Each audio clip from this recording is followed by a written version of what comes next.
All right, let's get this show started! In today's news, Belal Muhammad berates the idea of an interim title fight for UFC 310. With Belal out of UFC 310, the promotion is actively looking for someone who will fight Shavkat Rakhmonov for an interim title. Speaking on his Remember the Show podcast, Belal slammed the idea of introducing an interim title fight. Yeah. I can see them trying to do something with Shavkat, but he's calling for an interim title fight, and it's like, interim title fight, bro. It's 6 weeks, not a 6 months that I'm off. But even for myself, if they want to just do that just to make it a main event, I mean, I don't really care about it if they want to make an interim title fight, regardless, because they know who has the real belt. So for me, I know who my next opponent is going to be. If it ends up being him, and the only person really that makes sense right now would be Kamaru, since Buckley and Gary are out. And you said, I think JDM's injured, so there's really nobody else out there. But an interim fight doesn't make sense right now. It just doesn't. Even Shavkat Usman just doesn't really make sense to me. Yeah, exactly. It really doesn't. Yeah, that's the only part. It's like him and Usman are training partners, and you guys been at the gym with each other right now. It's like, where you guys looking at each other, watching each other. It's just weird. Yeah, so, I wonder who they would do. We'll see what Hunter and Dana do. Right, they're the best. Amir Albazi reacts following a decision loss to Brandon Moreno. On Saturday night, the UFC returned to Canada for UFC Edmonton, where in the main event, Moreno snapped his 2-fight losing streak with a dominant unanimous decision victory over Amir Albazi. After the event, Albazi sent a message from the hospital. I didn't think I'm gonna spend the night in the hospital, but Brandon Moreno was a better man tonight. It's not our night, but like he said, maybe not today, maybe not tomorrow. I would be back. I would be back better than this. Thank you guys for all the support. Alex Pereira shares details about his upcoming movie role. Pereira is set to make his acting debut in an upcoming action thriller called Onslaught, where he plays the role of a villain named The Butcher. The UFC light heavyweight king opened up about his role while speaking on the Pod Pop podcast. His only line is Chama, mentioned towards the end. Aí vou gravar o filme lá, 6 semanas, vou até janeiro. Eu ia falar disso, irmão, você vai virar ator, né? Pô, eu vou atuar, mas eu gosto de, se for fazer algo assim que não vai precisar falar, entendeu? E esse vai ser o filme que eu não vou falar. Vai ser tipo assim, um Exterminador do Futuro, o cara só fala uma palavra no final, não é isso? Você lembra? Lembro aquele que fala BACKLASH. Isso aí. Aí eu vou fazer o filme todo sem falar, vou estar do começo ao fim, e no final eu vou falar chama.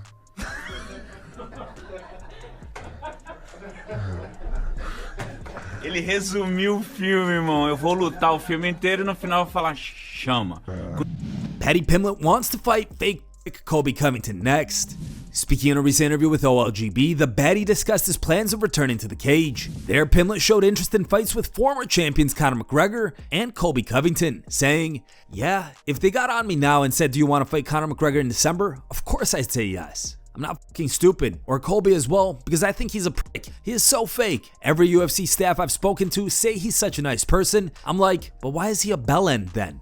So like he's a proper nice person behind the camera, and then it's like, well, he's just a knobhead then, because he is fake in front of the camera. I don't like that lad. I used to watch wrestling when I was a kid, but his behavior, that's proper wrestling? Nah, I'm not into it." Petty continued, "I just said to my manager, listen, if you want me to fight in Vegas before the end of the year, that card has been announced now, but if I was fighting on that card, I needed a 10-week notice. I needed to know. But obviously I think the UFC wanted to see what was going to happen with Moicano, and he ended up being injured, so nothing ended up coming of it. But I said to my manager, if I don't know within like 10 weeks, I'm not having another fight camp without making weight, so I'll fight at the weight above, so I'll fight Colby or I'll fight Conor if they want me to fight either of them." Sean O'Malley reveals his new goal.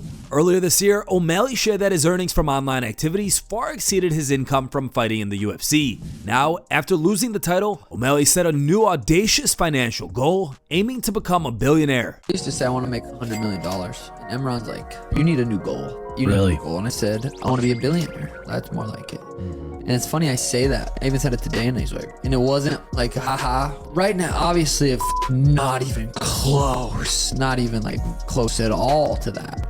But make the right moves, and that's realistic. It's about knowing people and being smart with your money and making the right moves.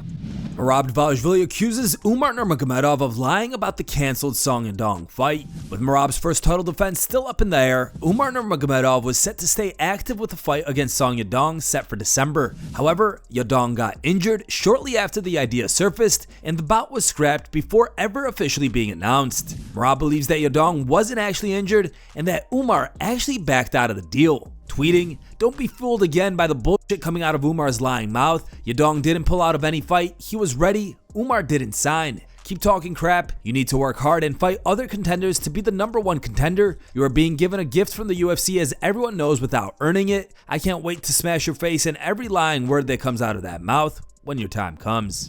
Umar replied, "If I'm lying about anything, you can ask the UFC. The UFC asked me I was ready to fight for the belt on December 7th, and I said yes. The only date I declined was March because Ramadan is the entire month. I'm not asking anyone to accept my beliefs or to accommodate me. I'm a realist. Understand that by making this choice, I may lose my chance to fight for the title, and I'll deal with the consequences myself. I think that if Merab fights someone in March, he won't be ready to face me until December 2025, but if they let me fight him in May, then, as long as I'm healthy, I'll be ready to fight twice more before the end of the year."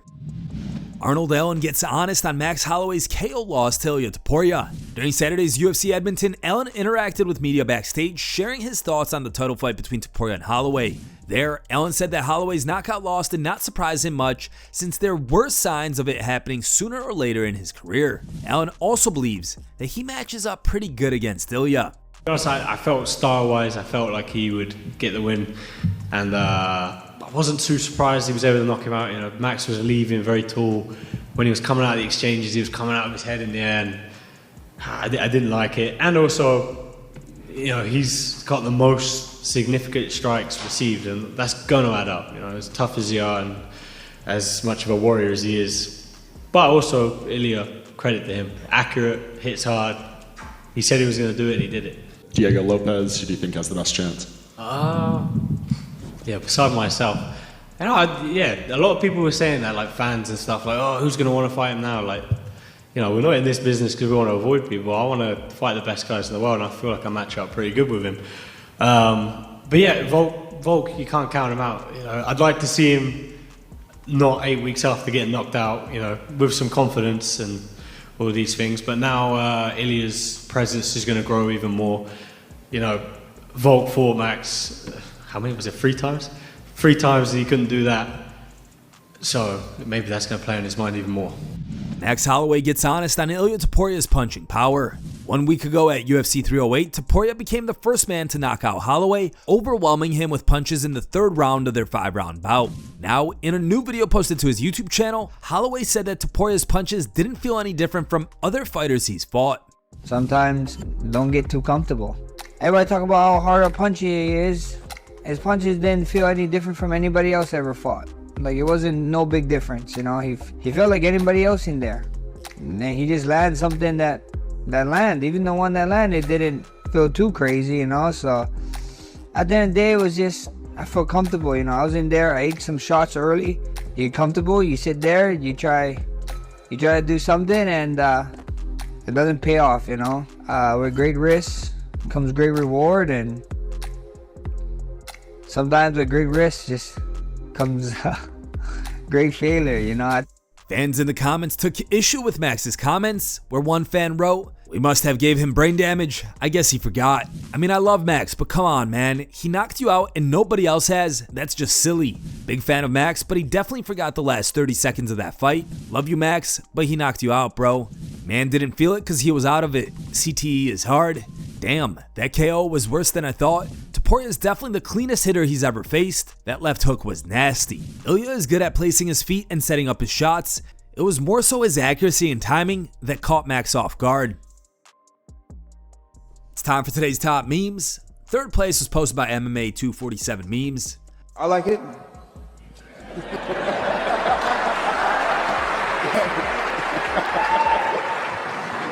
I like it too. 2nd place was posted by Golden Combat 23. And the top pick was posted by As Shopped As It Gets.